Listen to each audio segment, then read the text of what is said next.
冥想越深，越容易被洗腦。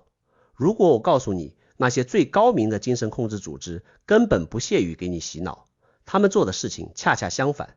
他們先教你冥想，教你覺察自己的念頭，教你觀呼吸，教你體驗當下。你學會了，你覺得自己清醒了，你覺得自己終於看見真相了，然後你就徹底陷進去了。Hello， 大家好，我是王立杰。今天我要聊一個讓我思考了很久的問題：為什麼那些被精神控制組織深度控制的人，往往不是糊涂蟲，反而是聰明人、高學歷，甚至有多年冥想經驗的修行者？你去看全世界那些出了大問題的靈修團體，從日本的奧姆真理教到美國那個打着自我提升旗號的精修組織，他們的核心成員畫像驚人的一致，受過高等教育，有獨立思考能力，很多人在加入之前就有冥想或瑜伽的基礎。這些人絕不是傻子，恰恰是因為他們太聰明了，太渴望真相了，才成了最好的目標。我們的直覺會覺得，一個人覺察力越強，越不容易被騙。一個每天打坐的人，應該比從不反思的人更難被操控。但現實正好相反。耶魯大學的精神病學家羅伯特·利夫頓在研究了大量思想改造案例以及现代精神控制組織之後，提出了8個判定標準，其中有一個叫做神秘操控。什麼意思呢？就是控制者會刻意制造一些看起來像是自發的內在的精神體驗，讓你以為那是你自己悟到的，其實是被精心設計出来的。這跟傳統的洗腦完全不同。傳統的洗腦是我來告訴你什麼是對的，神秘操控是我讓你自己覺得你發現了什麼是對的。前者你能反抗，後者你甚至不知道該反抗誰，因為你覺得那就是你自己的判断。你有沒有想過這意味着什麼？這意味着你的覺察力本身可以成為被利用的工具。我給你打個比方，你去學開車，教練先教你怎麼看後視鏡，怎麼判斷車距，怎麼感受方向盤的回饋。你學會了，你覺得自己終於能看清路況了。但如果這個教練在你的後視鏡上動了手腳，裝了一面變形鏡，你看到的一切都是扭曲的，而你渾然不知，因為你已經學會了信任後視鏡。你的駕駛技術越好，你就越依賴那面鏡子，你就越危險。覺察力就是意識的後視鏡。佛學裡有一個非常精密的概念，叫自證分。唯識學裡流傳最廣的一種說法，把我們認知任何事物的過程拆成4個層次。第一個叫相分，就是你看到的對象，比如眼前這朵花。第二個叫見分，就是你看到花這個動作本身，看的能力。第三個叫自證分，就是你知道自己正在看花。第四個叫正自證分，就是你能確認自己確實知道自己在看花。自證分是什麼？就是意識回頭看自己的那個能力。你不光在想事情，你還知道自己在想事情，這就是覺察。現代認知科學裡有一個很接近的概念，叫元認知。好，問題來了，正規的冥想訓練核心目標就是發展自證分。你坐在那裡觀呼吸，念頭飄過來，你不跟着跑，你只是看着它，這就是在鍛鍊你的自證分，讓你能退後一步，看見自己心智的運作。這個能力太重要了，它是佛陀教法的核心工具之一，也是现代正念療法的理論基礎。但是，請注意這個但是，自證分本身是中性的，它只是一面鏡子，鏡子能照見真相，也能照见幻象，關鍵不在於鏡子亮不亮，而在於鏡子前面放的是什麼。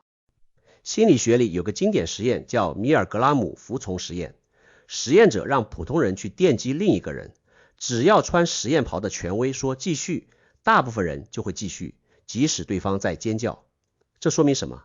人類對權威框架的服從深入骨髓。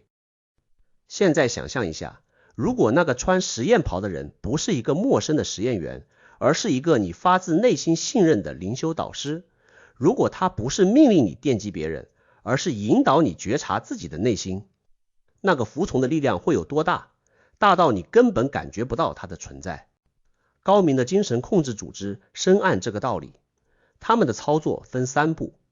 第一步，給你真東西，他們真的教你冥想，真的教你覺察自己的情緒和念頭，真的讓你體驗到一些深層的寧靜和清明。這不是假的，這是實打實的禪修技術。你在這個階段確實受益了，身心都變好了。這一步建立了信任。第二步，偷換地基。在你信任了這套方法之後，他們開始慢慢引入特定的世界觀，比如只有我們的導師才能帶你走到終點，比如外面的世界是污濁的，只有在這裡你才能保持清明，比如你感到的那種不安，恰恰說明你的業力在翻湧，你需要更深的修行。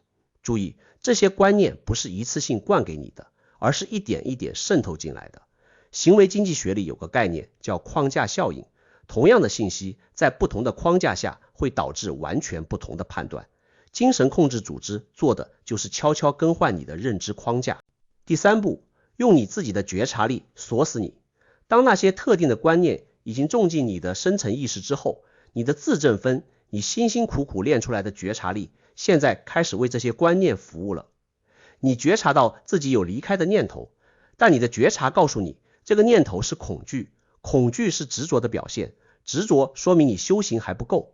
你覺察到自己對導師有懷疑，但你的覺察告訴你，懷疑是莫那什的我執在作怪，你應該放下我執。你看到了嗎？你的覺察力沒有減弱，你的覺察力比任何時候都強，但它現在是在一個被扭曲的地基上運轉的，就像那面變形的後視鏡，越清晰越危險。用唯识學的語言來說，他們沒有去動你的前六識，沒有讓你變傻，沒有削弱你的思考能力，他們甚至沒有直接操控莫那什，就是你那個根深蒂固的自我中心。他們做的事情更深，他們在你的阿赖耶识裡種了新種子。阿賴耶識是什麼？就是你所有經驗、記憶、習氣的總倉庫。它太深了，深到你日常的覺察根本看不到它。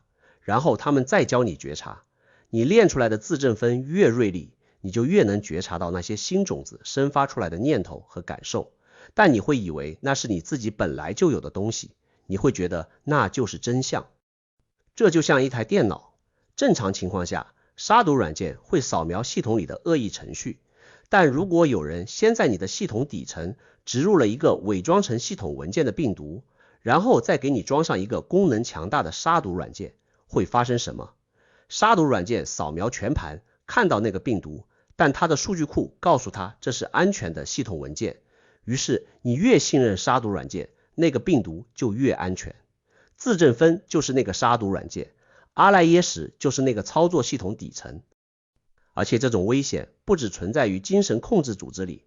布朗大學的威洛比·布里頓教授在研究正念冥想的負面效應時發現，58%的受試者在正念課程中出現了帶負面感受的不良反應。另一項基於美國普通人群的調查顯示，50%的冥想者報告了至少一種不良體驗，其中焦慮、創傷再體驗和情緒過敏是最常見的3種。更值得關注的是，有童年創傷經歷的人出現負面效應的風險明顯更高。注意，這不是說冥想本身有害，冥想是一把手術刀，問題從來不在刀，而在於誰在握刀，在什麼環境下用刀。當覺察力在不安全的環境中被過度激活，當一個有創傷的人在沒有專業保護的情況下被引導去直面深層意識，他可能打開一些你還沒準備好面對的東西。而精神控制組織恰恰擅長利用這個脆弱的窗口期。利夫頓在他的精神控制8要素裡還提到一個概念，叫做教義高於個人。就是當你的個人體驗和組織的教義發生衝突時，你被訓練成永遠相信教義而懷疑自己的體驗。但是如果組織從一開始就通過冥想訓練讓你覺得教義就是你的體驗呢？那麼教義高於個人這個機制就變成了全自動的，你甚至不知道它在運行，因為你覺得你只是在忠於自己的內心。這才是最高明的控制，不是壓制你的自由意志，而是重新定義你的自由意志。你以為你在自由的選擇，但你選擇的依據已經被替換了。那怎麼區分正規的修行指導和精神控制？我總結了3個關鍵信號。第一，看他鼓不鼓勵你離開。正規的禪修傳統會告訴你，法是閥，過了河就該放下。老師是指月的手指，不是月亮本身。如果一個組織告訴你離開就會失去一切，離開就會墮落，離開就會前功盡棄，那他在用恐懼綁架你，不管他的冥想技術有多好。第二，看你的社交關係是變寬了還是變窄了。正規的修行會讓你對所有人更慈悲、更開放，你會覺得跟誰都更容易相處了。如果你修着修着，發現自己和組織外的朋友、家人漸行漸遠，覺得他們不懂你，層次低，被無明覆蓋了，覺得只有同修才能理解你，那要警惕了。利夫頓把這個叫做環境控制，這是精神控制的第一步，也是最關鍵的一步。一旦你的社交世界縮小到只剩下這個圈子，你的所有信息來源、情感支持、身份認同都被鎖定在同一個系統裡了。第三，也是最根本的一條，看他有沒有一個不可質疑的人。佛陀在涅槃前留下的最後教導之一就是以自己為舟，以法為舟。他沒有說以我為舟。佛教傳統裡流傳着一句話，大意是說，你們檢驗我的教法，應該像金匠檢驗黃金一樣，捶打它，火燒它，切割它，確認它是真的，然後才接受。而在卡拉瑪經裡，佛陀更是直接列了10條準則，告誡人們不要因為是傳統就信，不要因為是經典就信，不要因為是你的導師就信。你見過哪個精神控制組織的領袖敢對追隨者說這樣的話？一個真正的老師會鼓勵你質疑他，一個控制者會用各種靈性話術讓你覺得質疑就是退步，覺得懷疑就是業障，覺得不信就是緣分不夠。說到這裡，我想請你做一個小實驗。現在你回憶一下你最深信不疑的一個觀念，不管是關於靈性的，關於人生的，還是關於世界運作方式的，然後問自己一個問題，這個觀念我是自己想明白的，還是有人教給我的？如果是有人教給我的，在教我之前，他有沒有先教我怎麼覺察？這個問題不需要立刻有答案，但如果他讓你心裡微微一緊，那就對了。那個緊的感覺，就是你真正的自證分在工作。他在覺察一個你可能從來沒檢查過的假設。覺察力是人類意識最珍貴的能力，但正因為它珍貴，才更需要被保護。保護它的方式不是不用它，而是永遠記住一件事：覺察的对象可以被替換，但覺察本身不屬於任何人，不服從任何教義，不指向任何唯一的答案。我們之前聊預測編碼的時候說過，大腦不是在被動接收世界，它是在主動建構世界。你看到的一切都是大腦的最佳猜測，不是原始數据。